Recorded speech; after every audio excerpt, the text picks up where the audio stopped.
Samantha with Ertilling Cafe and Raw Food Meal Planner. I'm here today to give you a tour of my herb cabinet. Herbs and spices are a huge part of my lifestyle. That's how I make my food fun and interesting. So I'm going to show you all the herbs and spices that I have in my herb cabinet that I use in my meals on a regular basis. First, we have cayenne spice, which is almost done because I literally use cayenne every single day. I use it in my salads, in my cooked foods, basically everything I season with it. The only thing I don't use it in is maybe some smoothies, but I do use it in some smoothies, especially in the winter time because it's very warming. So it's really great. This is my go-to pepper to include. My other go-to that I add to everything, and you can also add it to smoothies, is sea salt. So this right here is Hawaiian red salt. Sometimes I just use regular sea salt, plain sea salt. And in smoothies, it brings out the flavor a little more, so you only put a little bit, not too much, just a little bit. I use it in my salads and anything cooked that I'm eating. Basically all my meals will have a little bit of salt to bring out the flavor. Then we have here Madagascar vanilla extract. This is my favorite to add to smoothies. It's so comforting and it just makes my smoothies feel like a dessert. Very flavorful. And with this, I use about a 1/4 teaspoon in a smoothie. Depending on how many bananas, I might even use 1/2 teaspoon. But you'll notice that, especially around this time of year, when we're making banana nogs and different banana smoothies, I love to add vanilla to it. Then we have garlic. I have here actually 2 bottles because this one's almost done. So this one is the backup because this is another spice that I use in everything. I don't use it in smoothies, but I use it in basically everything else. This is one of the main ingredients in my salads because when I have salads, I make my own dressing, and this has to be in there. It just makes it so much more flavorful. I know some people don't like garlic, but for those who do, you like a savory flavor, this is great to add to beans, when you're cooking beans, when you're cooking cabbage. Even when I do my butternut squash, I put this on there. It gives it a really nice savory flavor. And like I said, my salads, and it doesn't matter what you put in, garlic is always good. Another thing I like to add to my salads and also season my dishes with is smoked paprika.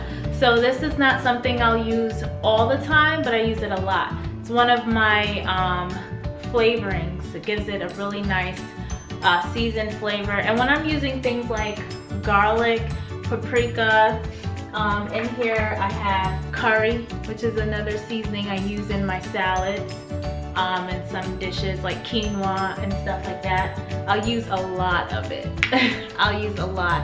I'm very generous with the spices when it comes to salads. It doesn't really matter what it is. There's only certain spices you don't want to use too much of, like the sea salt. Cayenne, only use a little bit of cayenne, just a dash, especially if it's in a smoothie, you just need a little bit. But this, you can really go ham on this and just go crazy, and it's only gonna make it taste even better. Here we have oregano, which I like to use sometimes when I'm cooking beans or lentils.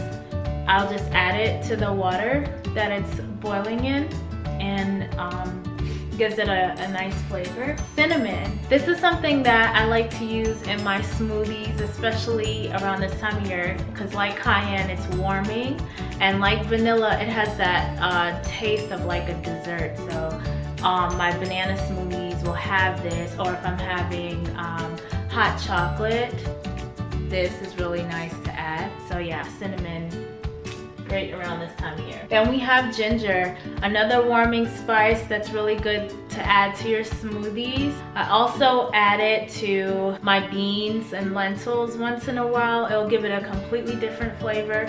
Some of the Indian dishes that I like to feature on there will have ginger in it. It helps with digestion and it gives it good flavor. Another Indian spice that I have that you'll see show up on the meal plans is Asafoetida.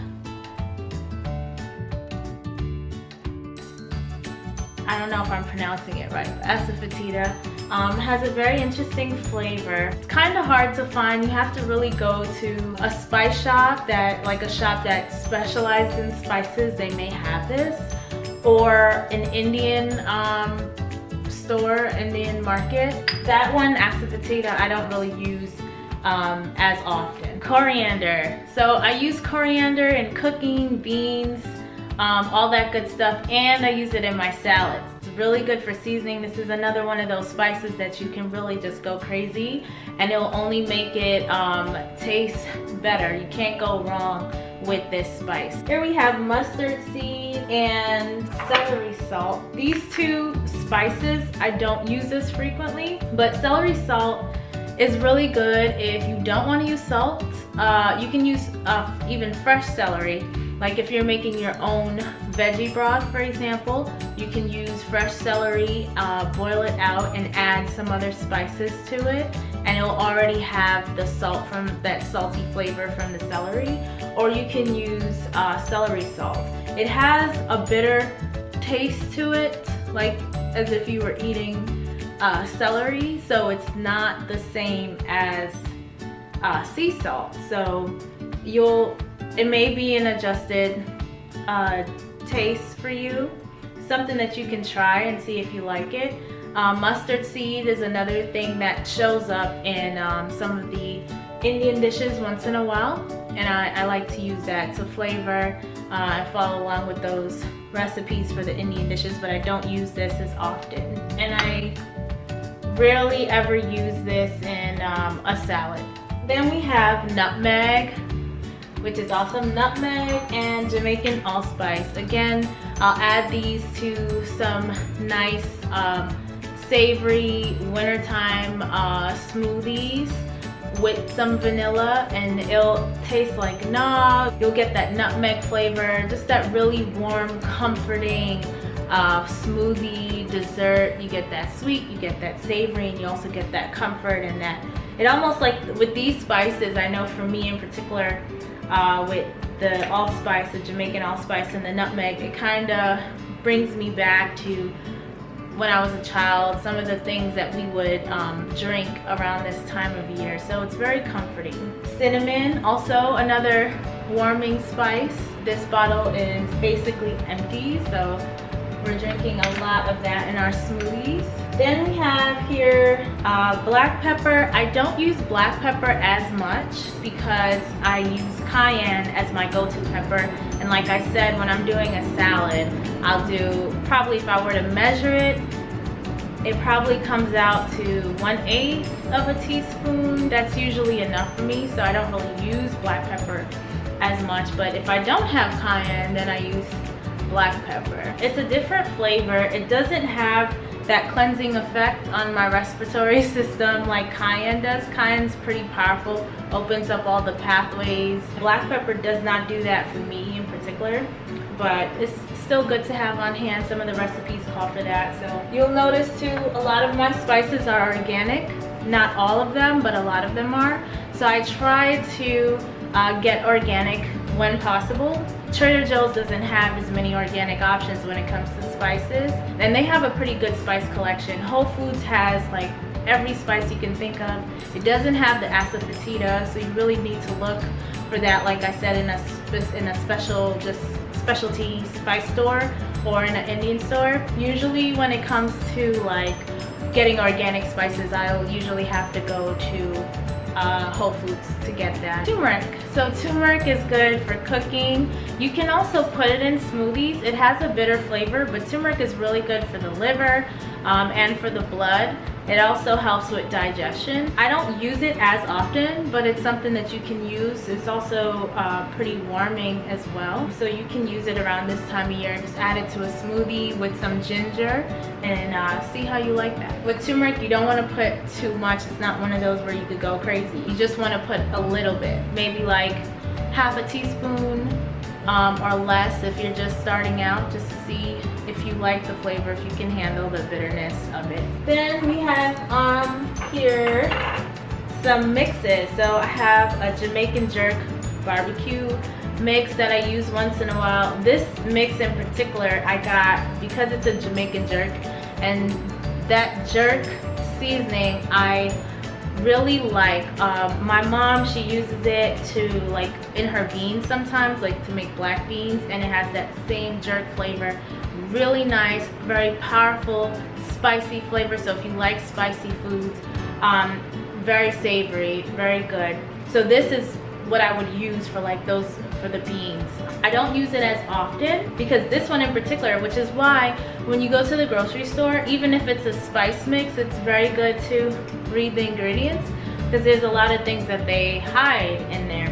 So for this, for example, I picked it up, went home, silly me, I did not check the ingredients. It said brown sugar as the first ingredient, which is something I don't consume. I don't consume artificial sugars, processed sugars. And even though it's brown, it's still processed. It's still artificial. It's not coming from, you know, it's not an actual fruit. This is something that I'll use once in a while to get that jerk flavor to my black beans. When I'm using this and making the black beans, I use a lot. I use water, and I put a lot of this in there till the whole water is like changes color. So it's a pretty good amount. It's like a jerk veggie broth in a way.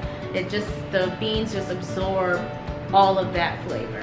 This is my newest favorite spice. It's called Tandoori Masala Seasoning. It's from Frontier Co-op. It's an organic spice blend, and it has paprika, cumin, coriander, garlic, ginger, and cardamom. Cardamom is one of those funny spices where it has a very distinct flavor, so you have to be very careful. You're only going to use a little bit.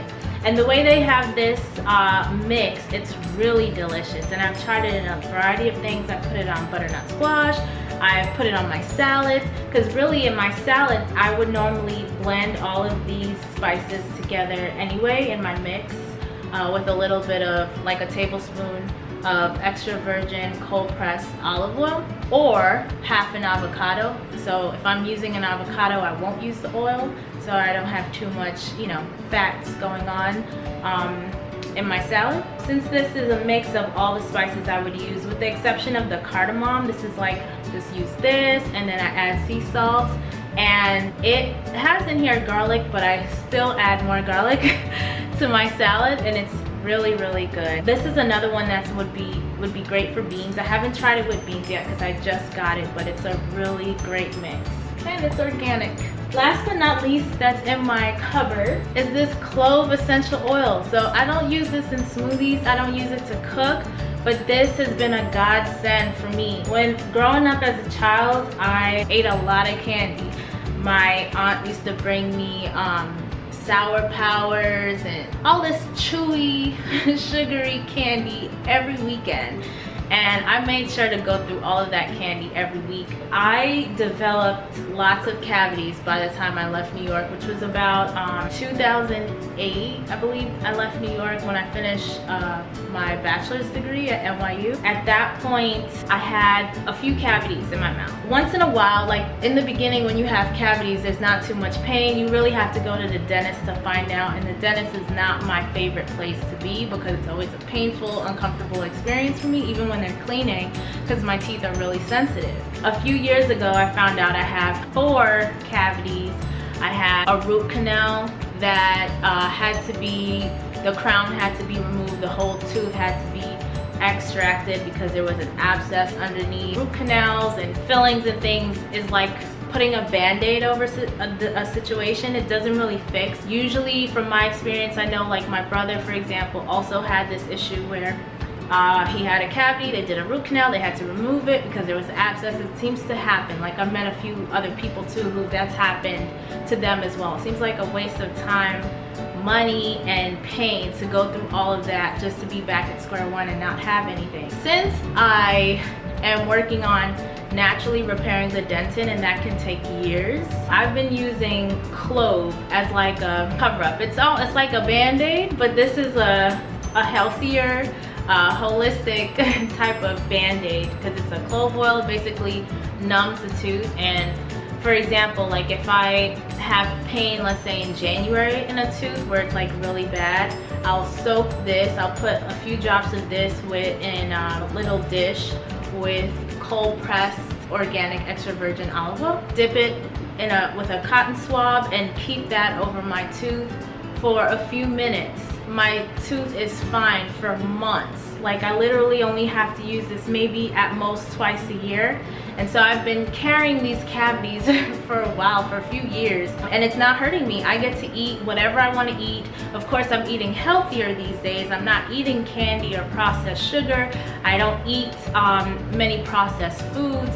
Most of the stuff that I eat is actually whole plant-based. I eat fruits. I eat a lot of fruits because I love fruits. I drink smoothies. I drink juices, cold pressed juices. If you want to know the juices I drink, you can follow rawfoodmealplanner.com or check out the menu at Earth Healing Cafe, because that's my juice bar. I like to drink all the juices from there as well. With all of that and just this twice a year, no teeth pain. So this clove is a godsend. And basically it numbs the nerve so you don't feel any pain. It's been very, very helpful, because the pain that I've had in the past has been like, oh my gosh, I gotta go to the dentist, and this has helped me avoid the dentist. Not that I'm recommending that you avoid the dentist, but if that's like a pain point for you, where you're dealing with these cavities and you need something to just hold you over until you either have the money to take care of it with the dentist, or you just have this fear of dealing with the dentist, or you find that you want to regrow your dentin naturally and you just need time to do that, I would recommend that you get clove oil extract just to get rid of that pain. So this is my herbs and spice cabinet, in my healing kitchen. This is basically what makes my food so enjoyable. Hopefully this video has helped you. If it has, please give me a thumbs up to show me that you like this video. Leave comments in the comment section below and let me know what herbs and spices you're using on a regular basis, and any ideas you have for upcoming videos. I'll be glad to share my holistic journey with you. Check out rawfoodmealplanner.com and check out earthhealingcafe.com. If you're in the Chicago area, come by for some juices, and in the springtime and summertime we also have some raw food dishes. All right, have a blessed day. Take care.